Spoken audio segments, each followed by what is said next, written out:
And after she stabbed me in my back the second time, that's when I felt a whole heap of blood. Welcome back.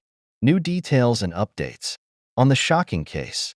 Coming out of Florida, Brianna Alvelo is accused of viciously attacking a pregnant mother as her toddler watched in horror, while an unidentified male accomplice held the toddler and her father at gunpoint during the senseless attack. Brianna robbed and stabbed the pregnant mother 14 times.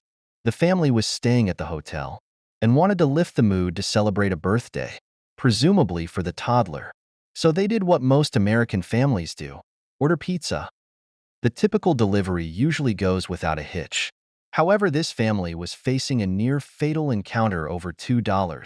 The victim was rushed to the hospital. Detectives say things were also taken from their room. She didn't punch me, she stabbed me.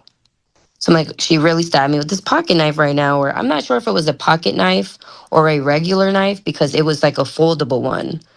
So I'm not exactly sure if it was a blade or a knife specifically, but it was pretty big and it definitely did a lot of damage to my body.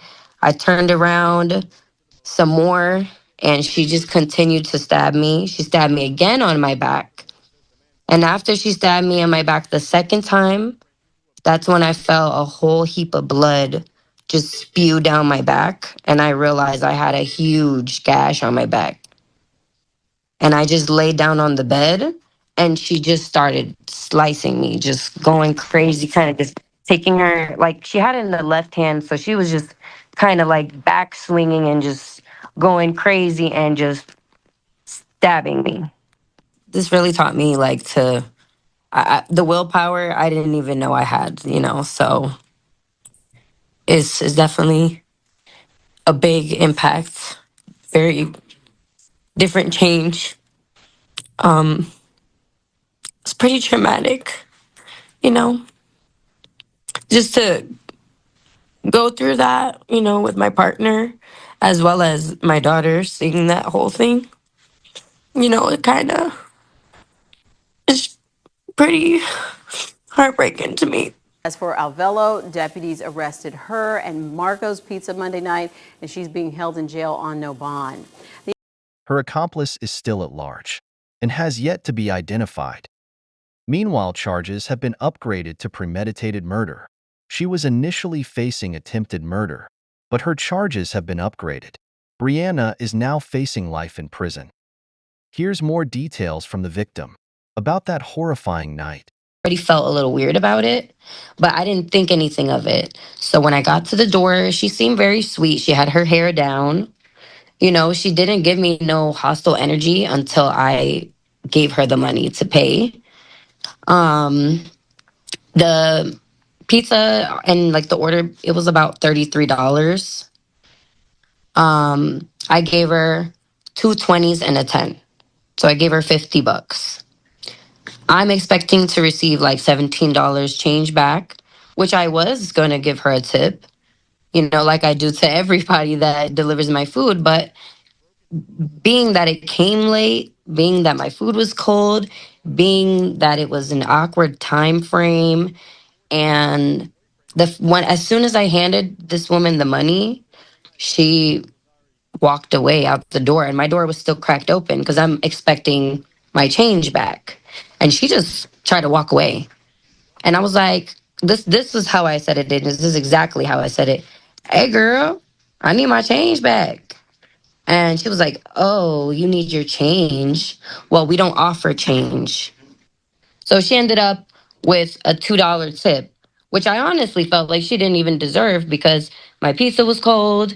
It was super late. I was just like, she's already giving me attitude.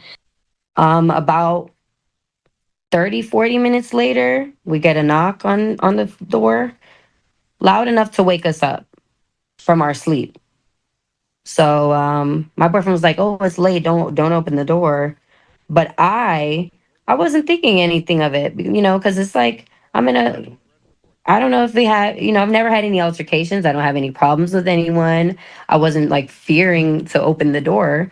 I don't know if it was a neighbor maybe asking for something, the hotel lobby manager is coming to say something to me. because it was very odd. We didn't invite anyone over, so I'm like, okay, I'm curious to know who it is. Um, I didn't look through the window or the peephole because I didn't think anything of it. I was half asleep. You know, we had just ate. I woke back up. I opened the door. As soon as I opened the door was cracked.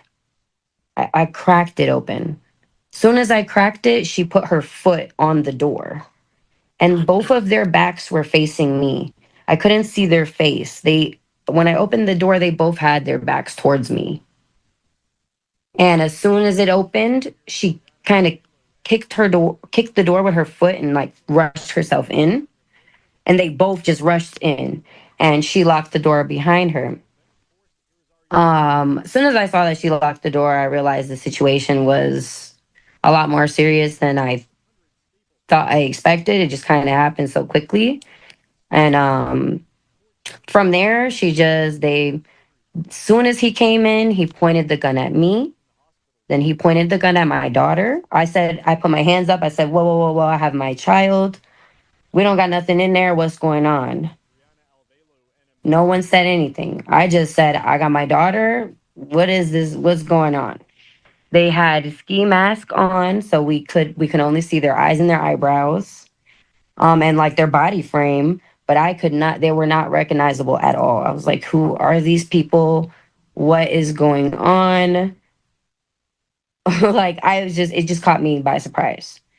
And once I realized the like severity of the situation, I'm like, oh my God, these people came in here to hurt us. As soon as he came in, he pointed the gun at me, then he pointed it to my daughter, and then quickly pointed it at my partner and told him that he needs to go into the restroom in the bathroom. He just complied, put his hands up and listened to the male, and he forced him into the bathroom where he put him in the tub. He told him to go stand in the bathtub, and I could not see him anymore. I was in between both beds with my child, and he forced my boyfriend into the bathroom, and he was holding him at gunpoint the entire time. The Osceola sheriff says a man with a gun was also with Alvelo during the stabbing. If you know anything that can help investigators, call the crime line.